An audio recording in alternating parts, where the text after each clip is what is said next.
Frankie 啊，我想知道到底做 event marketing 嘅老闆嘅 MBTI 到底係乜嘢咧？嗱，首先我估你係 E 人先嘅，因為一定要外向啊嘛。E 人，你講即係歌手，唔係，好多人都覺得我內向。吓？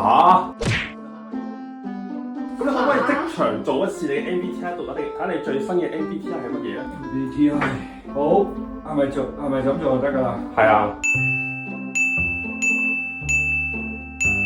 A few moments later. 咦，跟住我係咪即刻知道 result 㗎？係啊。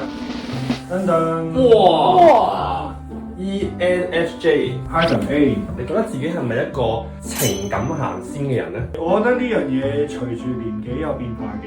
我讀 science 出身嘅，即係我係覺得呢個世界所有嘢都係 logic 行先嘅。咁但係慢慢大個就覺得唔係。原來好多嘢咧，科學解釋唔到嘅。好，最後就問你覺得自己係咪真係咁外向？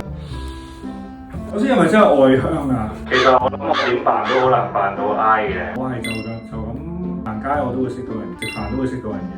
而我亦都好怕去一啲聚會係大家講啲嘢又冇營養又市儈，我完全唔會覺得充到電嘅嗰啲。